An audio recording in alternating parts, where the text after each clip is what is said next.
Welcome to 4 hours of Earth and space facts to fall asleep to. The problem with modern sleep doesn't lie in the pillow, but in the storm inside the mind. Chain thoughts, sudden memories, nameless worries. Jung reminds us, until you make the unconscious conscious, it will direct your life, and you will call it fate. Tonight, we choose a different path, to use gentle knowledge to return the unconscious to stillness. Facts about Earth and the cosmos, told slowly, evenly, like the sound of waves far offshore. I promise to bring you a 4-hour experience designed as a ritual of restoration. Breathe slowly. Listen deeply. Let the numbers, phenomena, and scientific stories become a subtle lullaby. Each planet is a mirror reflecting the inner world. Every gust of wind, every flash of lightning is a spark of awareness. When curiosity is soothed, the nervous system relaxes. When we gaze up at the sky, fear shrinks. Lay down the weight of the day.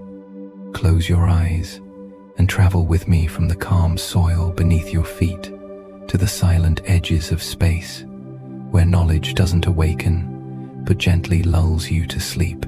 Your Jupiter and Europa is an epic painting, both fierce and meditative. Amid Jupiter's immense storm fields, we hear the pulse of the collective unconscious, where every cyclone, every bolt of lightning, every frozen ocean is an archetype. Jung once wrote, "In all chaos there is a cosmos. In all disorder, a secret order." When we look upon Jupiter, we see that hidden order revealed within apparent chaos, belts and zones encircling it, counterflowing jet streams interwoven, the great red spot trapped between two powerful currents, and thus surviving for centuries the endurance of a colossal high-pressure core. And then comes its younger sibling, Red Spot Jr., born when 3 white ovals merged and shifted from white to red, a mesmerizing albedo shift, evoking the feeling of a shadow within the psyche changing color. Science describes the structure. Jung gives us the language to see its soul. If Jupiter is the king of the solar system, then the behavior of the king reveals more than its surface. In 1994, shoemaker Levy 9 plunged into it, leaving dark scars across the clouds, and Galileo's camera, still en route to its destination, captured that fateful moment, the first time humanity ever witnessed a comet colliding with a planet. Awakened by the hammer of the cosmos, Jupiter taught us that the secret order also includes trauma and recovery. Just as the unconscious pushes a buried memory upward, so we can finally face it. When the Galileo probe dove into Jupiter's cloud layers in 1995, it happened to fall right into a desert, a hot spot far drier than predicted. That impact shook old models but opened bold new hypotheses. Heavy elements like argon, krypton, and xenon were found richer than in the Sun, implying that Jupiter nourished itself with ultra-cold material from beyond the outer solar system before gathering its massive gas envelope. In Jung's words, enlightenment rarely comes from the bright zones. It arrives when we plunge into darkness and learn to listen to what the dark has to say. One does not become enlightened by imagining figures of light, but by making the darkness conscious. The latter procedure, however, is disagreeable and therefore not popular. 2 decades later, Juno, carrying a microwave radiometer, MWR, to see through clouds with waves, detected water at the equator around 0.25% by molecules higher than earlier estimates, indirectly answering that ancient fall into the desert. Like a psychoanalyst returning to an unfinished dream, Juno proved that a single slice never represents the whole. To know the true water content, one must probe deep and wide across many layers, many latitudes. The weather of Jupiter is a symphony of vortices. They consume smaller storms to grow, fueled by the planet's rapid rotation and jet streams, plunging thousands of kilometers below the cloud tops. Lightning there isn't just a flash. Juno has even observed transient luminous events, such as sprites and elves high in the atmosphere. In Jungian symbolism, these are eruptions of primal energy from the unconscious, dangerous, yet rich in transformative potential. Then comes the Galilean quartet, four faces of a mandala revolving around the king. Io, fiery, with nearly 400 active volcanoes driven by tidal heat. Raw instinct not yet tamed. Ganymede, possessing its own magnetic field. Proof of a living liquid core like an ego self-axis strong enough to defend itself. Callisto, ancient and cratered, yet perhaps hiding a deep salt ocean, a vault of memory still untouched. And Europa, its icy surface cracked like fissures in the collective memory, covering a global ocean 60 to 150 kilometers deep, where salt and CO2 may rise to the surface. In Jung's symbolism, the sea is the unconscious. The sea is the favorite symbol for the unconscious, the mother of all that lives. On Europa, that mother sea may not be mere metaphor. It could be a literal cradle of life. And the number of moons. When Galileo orbited Jupiter, people said 63 plus. Today, the number officially recognized by the IAU has risen to roughly 95 to 97, perfectly reflecting the idea that as observation expands, Jupiter's unconscious system grows deeper in layers. This revision doesn't weaken your story, it strengthens it. Knowledge is alive, like Jupiter's atmosphere ever evolving. From a content creation perspective, this is a goldmine of storytelling. You can mirror every phenomenon with an inner process. Io equals instinctual libido, not yet directed. Ganymede equals a stable ego self-axis, generating its own magnetic field against interference. Callisto equals the archive of prehistoric memory. Europa equals the hidden potential beneath the ice, where anima and animus communicate through fissures, like unconscious contents surfacing through actions, dreams, or slips. When narrating, keep the tone slow, steady, yet firm, so listeners feel they are walking through a sacred ritual of transformation. The postlude of Chapter 1 is just as captivating. Juno continues mapping Jupiter's global water distribution with its MWR instrument. Meanwhile, the Europa Clipper, launched on the 14th of October 2024, will fly past Europa dozens of times, using Reason, an ice-penetrating radar capable of probing up to point ISO, 30 kilometers below the surface, to search for water pockets, measure ice thickness, and read the inner stratigraphy. If the unconscious of an individual can be layered through dream analysis, then Reason is Europa's electromagnetic psychoanalyst.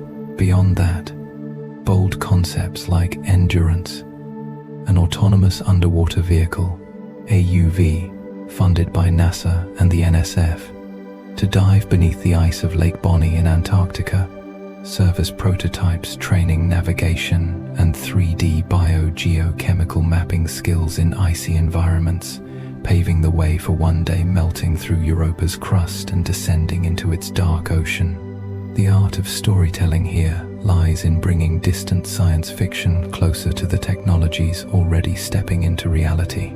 But why do these stories both lull and awaken? Because they offer the listener a pattern. The universe has a secret order. Surface chaos does not negate depth. The sleepless, anxious mind can learn from Jupiter to let storms exist. Give them a space between two jet streams. Do not suppress them. Contain them within structure. The lost or disoriented soul can learn from Europa. Beneath the cracked ice lies a warm sea where potential life is preserved. And finally, what is the meaning of this grand quest? Jung answers with a line we should keep intact as a promise to the listener for the 4 silent hours ahead. As far as we can discern, the sole purpose of human existence is to kindle a light in the darkness of mere being. When we leave the centuries-long tempests of Jupiter and the hidden oceans beneath Europa's ice, the heartbeat of the cosmos does not vanish, it crystallizes. The sea of the collective unconscious transforms into the stone of character, where chaos settles, where the secret order becomes solid. Jung reminds us, no tree, it is said, can grow to heaven unless its roots reach down to hell. The roots of the dark heat, pressure, impurities are the very conditions that allow matter to blaze into diamond. Just as humanity, to ascend, must pass through the fire and the long night of the ego. Thus, the diamond age of supermaterials is not merely a story of physics. It is a beautiful metaphor for individuation, the process of becoming whole. Let's begin with a single, tangible stone, the Hope diamond. Its blue hue comes from traces of boron impurity, yet what fascinates more is its red afterglow, the lingering phosphorescence that remains after ultraviolet light fades. Researchers at the Smithsonian believe this phenomenon arises from the interplay between boron and nitrogen imperfections that, paradoxically, create an unmistakable signature of light. Symbolically, it is how the unconscious uses flaws to shine. But we need not wait for nature's ritual of heat and pressure. Humans have learned to reconstruct it in the laboratory. In 1954-55, at General Electric, Tracy Hall and colleagues created the first synthetic diamonds via HPHT, high pressure, high temperature, recreating Earth's mantle within steel and carbide. That was the moment humanity laid its hand upon a cosmic covenant, turning black carbon into brilliance through the discipline of compression. From there, the great family of supermaterials emerged. Element 6, a division of De Beers, became the industrial driving force, supplying synthetic diamonds for drill bits, cutting tools, optical windows, and high-energy components. A world where precious stones were not for display, but for labor in the harshest environments. And as technology shifted from recreating Earth's core, HPHT, to building artificial atmospheres through CVD chemical vapor deposition, we began to speak of diamond wafers, not just gemstones. From carbon rain in vacuum chambers, polycrystalline diamonds grow into laser windows, microwave waveguides, and thermal spreaders. Numbers tell the story. Diamond's thermal conductivity reaches to 1,000, 500, 2,000, 200 W, mK, roughly 5 times that of copper, meaning it pulls heat away from hot spots so swiftly that most materials cannot keep pace. In Jungian terms, this is the psyche's ability to conduct tension outward, to release pressure before fracture. A skill of the mature ego. Let's go further. CVD diamond optical windows in high-power lasers let intense beams pass without distortion from thermal lensing. Their ultra-wide spectral range from UV to far infrared, combined with chemical stability and resistance to harsh environments, makes them the shield of light in engineering. Symbolically, they are the lens of consciousness, clear, undistorted, standing firm against the thermal storms of life. In the miniature world, diamond-based NEMs exploit high elastic modulus, large Q factors, and endurance under extreme temperature and electric fields, enabling sensors, mechanical resonators, and low-energy devices. Here, Diamond is not just hard, it is refined. At nanoscale, every surface loss becomes visible, and it is the crystal order of diamond that keeps vibrations pure. In Jung's language, that is inner discipline. The more intricate the system, the stronger its foundation must be to preserve its natural frequency amid chaos. Then comes the summit of pressure, the diamond anvil cell. Two opposing diamond tips pressing together, creating static pressures exceeding Earth's core is greater than or equal to 360 gigapascals, unlocking the chemistry and physics of the untouchable zones. In symbolic language, this is the trial at the limit, pushing matter and consciousness to extremity, so that hidden structures may appear. Diamond even transforms when doped. Boron-doped diamond becomes a p-type semiconductor, even superconducting at around 4K. A beautiful paradox.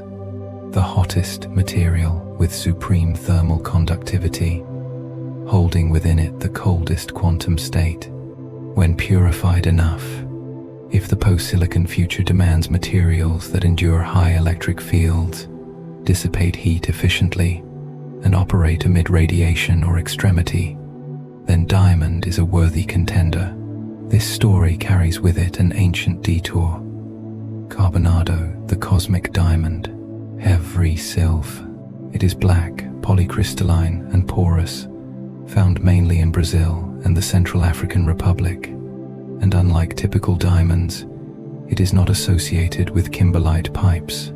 Certain microstructural characteristics have led many scientists to suggest either an extraterrestrial origin or a CVD-like growth mechanism under rare conditions.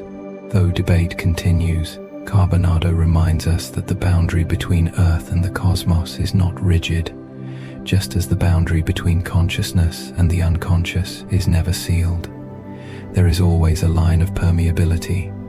In Jungian meaning, the diamond resonates with the lapis of alchemy, the philosopher's stone, the goal of the inner opus. Jung viewed lapis as an image of the self-wholeness that transcends opposites.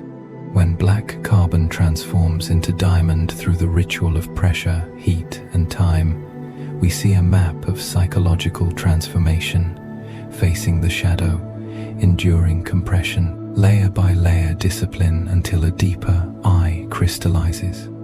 And Jung emphasized, one does not become enlightened by imagining figures of light, but by making the darkness conscious. The latter procedure, however, is disagreeable and therefore not popular.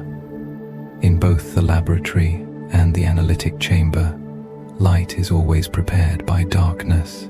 So what is the Diamond Age? On the technological level, it is the era in which speed, scale, and durability are redefined. Power chips, diamond wafer heat spreaders under specialized CPUs, GPUs, laser and microwave windows that sustain immense loads without distortion, NEMs with immense FQ factors, test heads for fusion and space exploration. On the symbolic level, it is the moment when we stop worshipping what glitters and begin to honor the process of crystallization itself, choosing the right conditions, letting time do its work, placing the impurities in just the right place so that flaws become signatures. The listeners of your 4-hour sleep through knowledge video will carry with them a quiet image. I too can become a stone, steady, cool, luminous, if I can stay still under just enough pressure, long enough. In the art of filmmaking and narration, you can translate that message into a sensory experience. Macro shots of polycrystalline surfaces gradually shifting into luminous wafers, visualizations of heat flow drawing away from hot spots, the soft hum of a CVD furnace, a voice paced slow and even, like atomic layers depositing in silence. At the end of the act, return to Jung for the diamond. ultimately is the story of the self. All that is outside also is inside. Be damned. And materials science, when told rightly, becomes a mirror of the inner world. Finally, let Jung's gentle yet resolute reminder guide your film's closing. One does not become enlightened by imagining figures of light. Let your video be both a lullaby and a crucible where the listener falls asleep peacefully, and upon waking carries a new inner order, a quiet diamond lattice forming within after this diamond age, where the crystalline lattice teaches us lessons of discipline and endurance. We lift our gaze toward the sky and meet another paradox. Venus, Earth's twin, not transparent but shrouded in acidic clouds. Not an excellent conductor of heat like diamond, but a keeper of it to an extreme. If Act 2 gave us the metaphor of the crystallized self, then Act 3 is the lesson in the cost of imbalance when energy becomes trapped. The system escapes into chemical and climatic chaos. In Jung's language, no tree, it is said, can grow to heaven unless its roots reach down to hell. True growth always passes through darkness. Venus is the magnified mirror of that law. Carl Jung. Depth Psychology. The Venus Express mission of the ESA, arriving in 2006, began with an act of penetrating the clouds. Its infrared and near-infrared channels on the Vertis instrument mapped the heat beneath the thick atmosphere, while discovering gigantic double-eyed vortices at the South Pole, a twin cyclone swirling in sulphurous night. The image is both scientific and symbolic, the pole of a planet possessing an eye to gaze upon itself, like the unconscious peering into its own tension-filled center. Venus's breath is superrotation. Although the planet itself takes 243 Earth days to spin once, its upper atmosphere completes a full circuit in only about 4 Earth days. Energy is bound and carried in a colossal ribbon of motion, whipping endlessly around the planet. In Jungian metaphor, this is when an unconscious content grows too strong.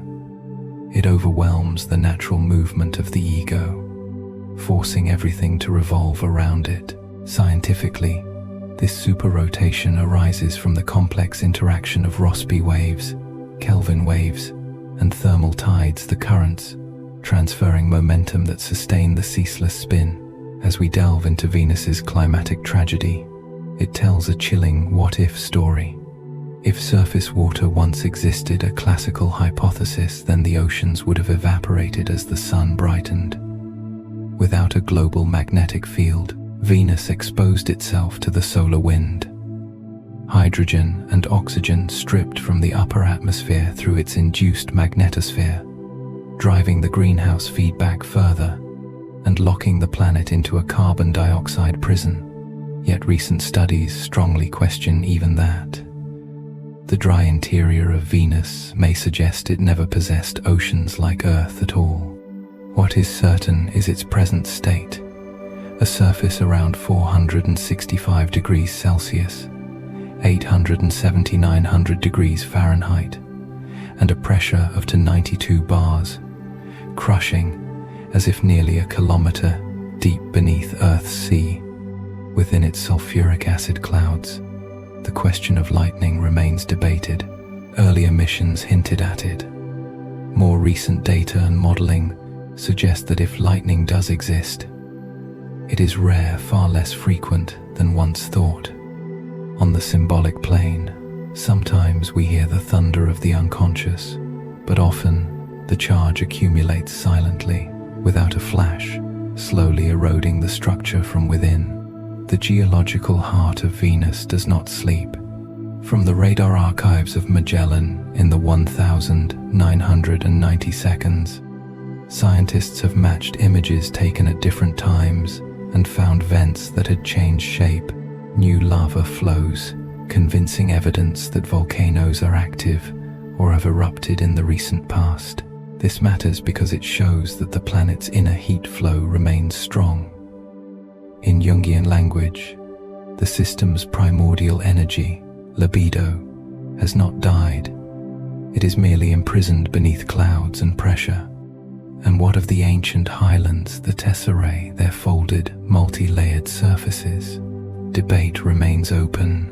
Some once considered them granite signatures, implying the presence of water, but newer morphological analyses favor a stacked volcanic crust, consistent with a hyper-greenhouse. Water-poor world.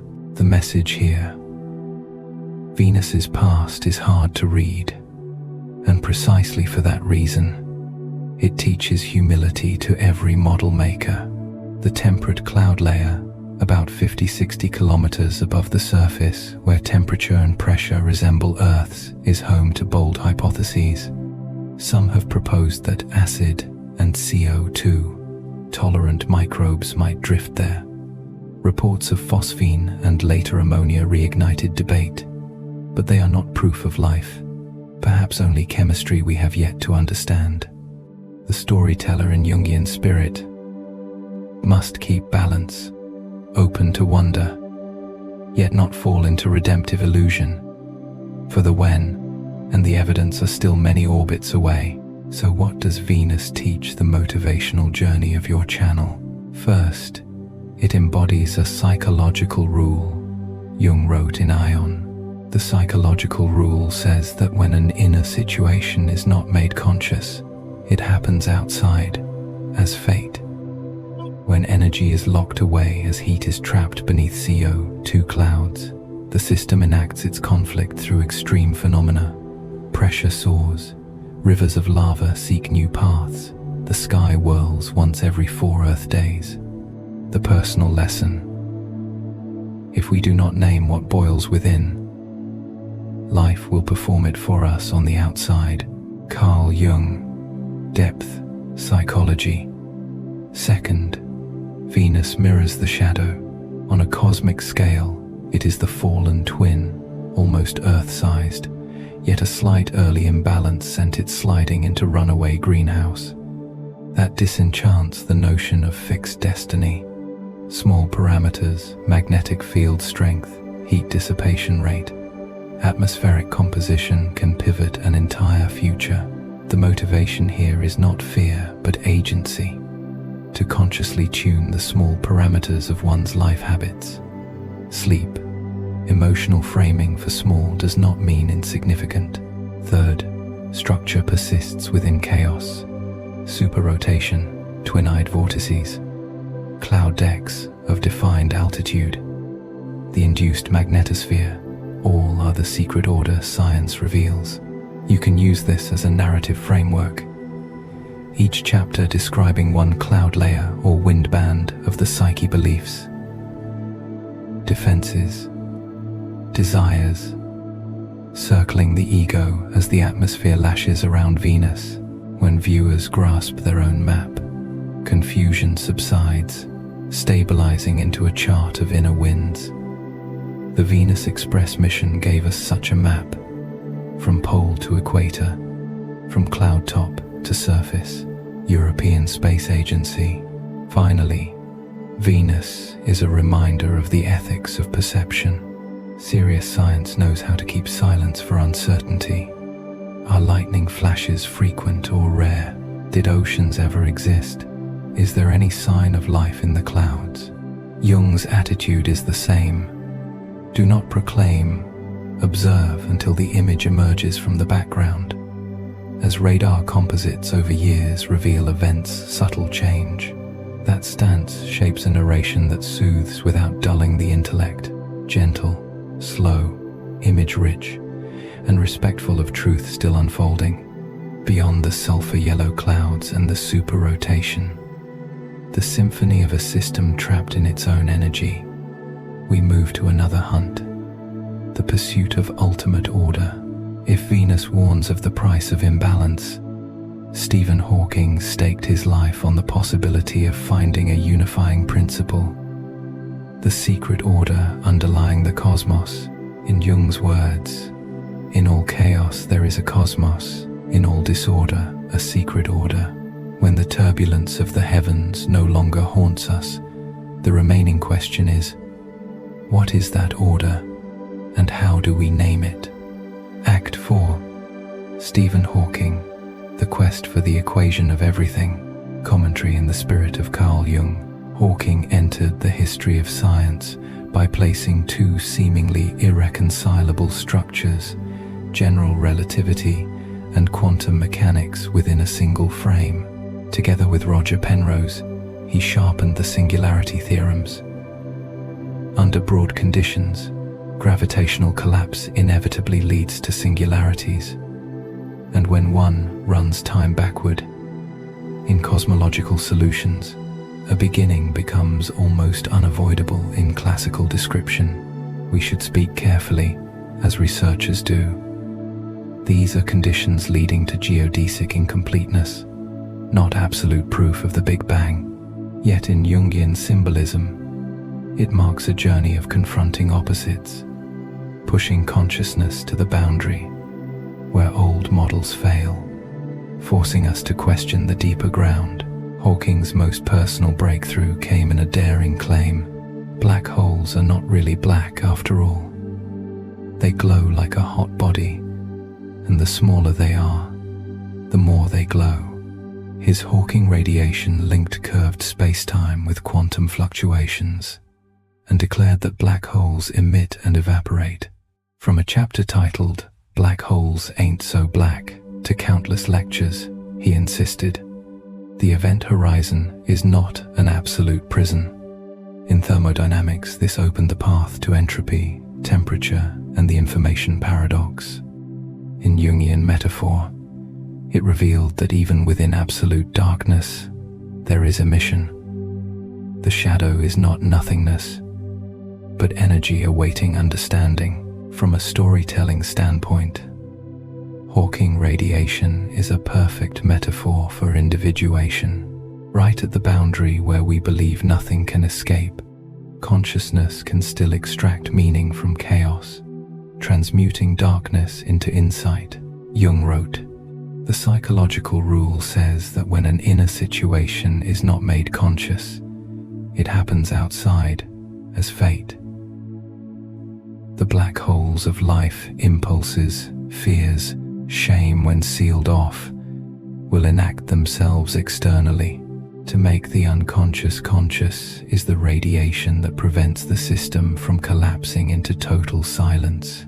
Yet Hawking was more than equations. He was a symbol of endurance. Diagnosed with ALS at 21, his voice synthesizer became the instrument for his mind's music, and books like A Brief History of Time brought cosmology to the public. Even while clearly stating his atheism, he still used the metaphor, mind of God, to describe the horizon of comprehension. If we do discover a complete theory, it would be the ultimate triumph of human reason, for then we would know the mind of God.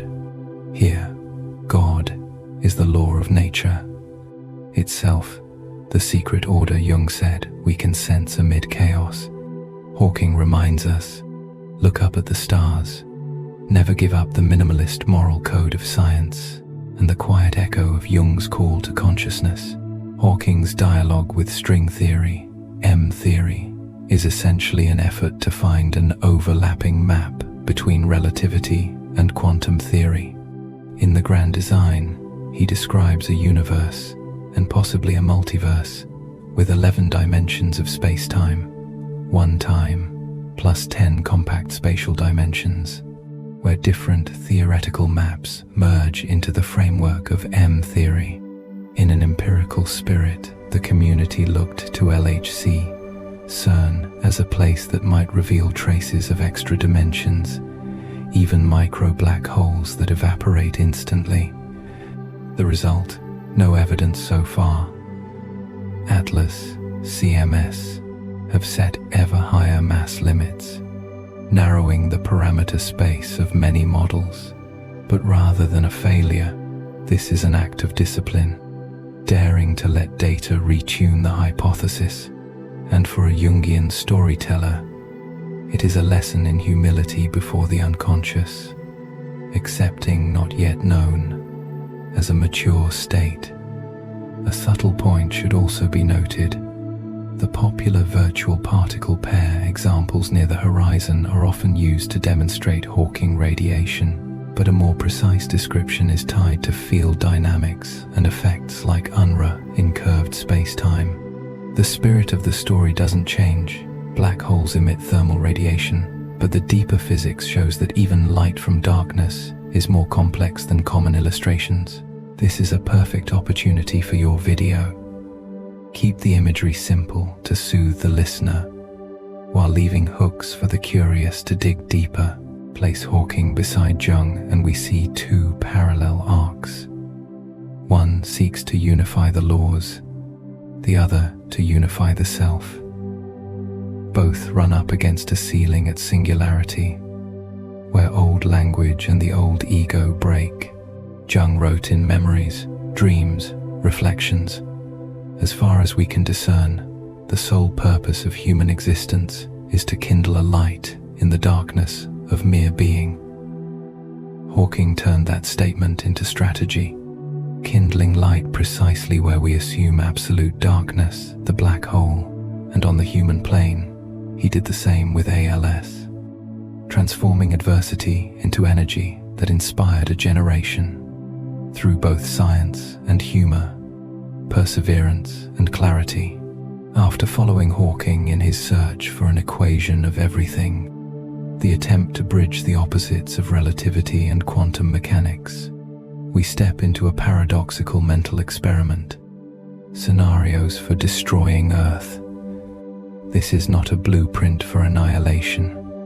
It is a cognitive exercise to illuminate the deep structures of nature and the ethics of scientific work. As Jung reminds us, the psychological rule says that when an inner situation is not made conscious, it happens outside.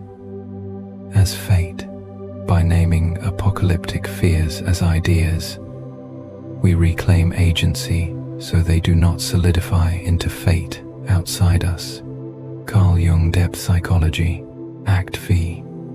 How to Destroy Earth and Why It's Hard. Commentary in the spirit of Jung. 1. Black holes. The idea of swallowing Earth with a black hole sounds as neat as deleting a file. But serious physics does not support that script, even though some theoretical models allow ultra-high energy collisions to create micro-black holes. Such objects, if they exist, would evaporate extremely quickly via Hawking radiation, unable to grow by eating surrounding matter. And even the highest energy experiments like the LHC have been vetted for safety by cosmological evidence. Nature continuously tests at energies beyond the LHC through cosmic rays, and Earth, as well as far denser bodies, remains unharmed. In other words, nature has run the experiment for billions of years. In Jungian terms, the black hole is a beautiful metaphor for the shadow. We think nothing can escape it, yet even black holes in modern theory glow in a subtle way. This encourages a sober stance. Do not inflate evil. Understand it. Understanding is the first flame against the dark, dragging Earth into the sun. A thought experiment in technique. Use a conveyor belt of gravitational assists. A long series of asteroids repeating gravity assists to sap Earth's orbital energy, making it slowly fall into the sunday. In theory, dynamical analyses can sketch passing plays that shift a planet's orbit over unimaginably long timescales.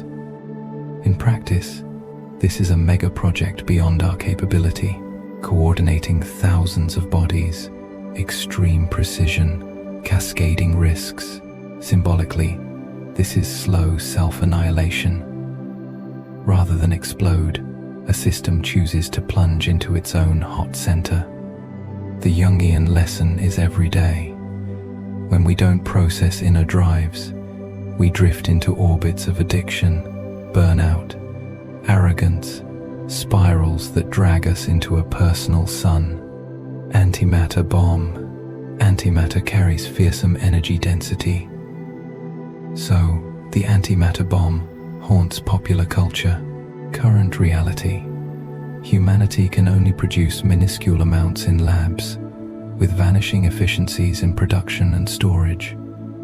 Frankly, we have no way to store large masses safely, let alone send them to Earth's core.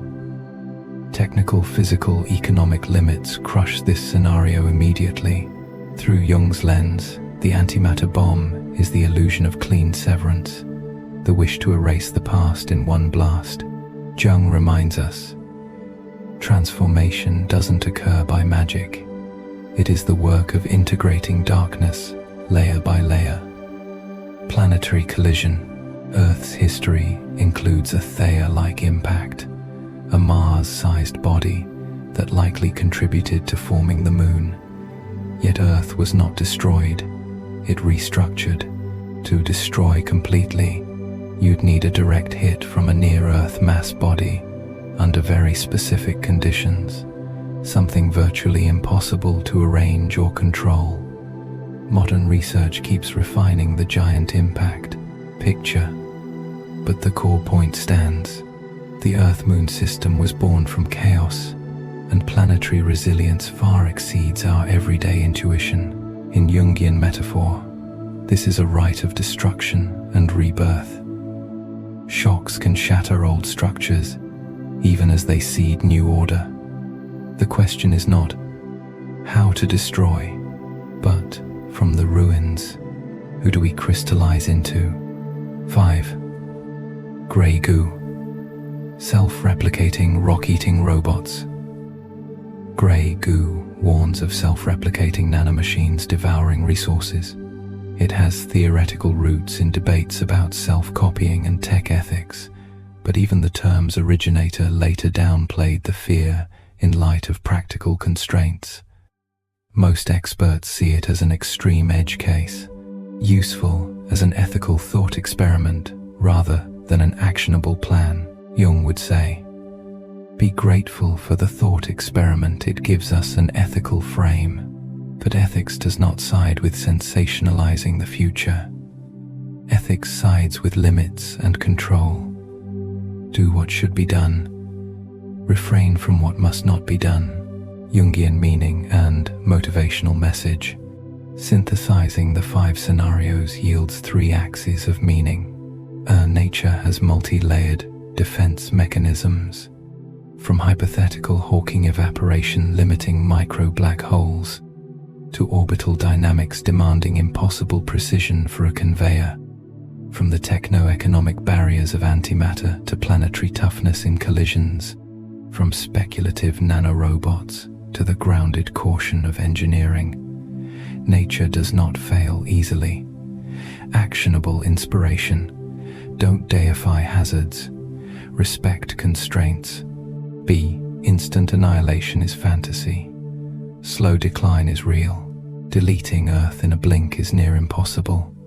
Damaging the environment through small, repeated choices that we are more than capable of. The Jungian lesson. Most tragedies arise from unconscious contents that accumulate drop by drop until they perform outside. The psychological rule says that when an inner situation is not made conscious, it happens outside, as fate. C. The ultimate aim is still to kindle light. After touring doomsday scenarios, we return to a simple, deep ethical principle.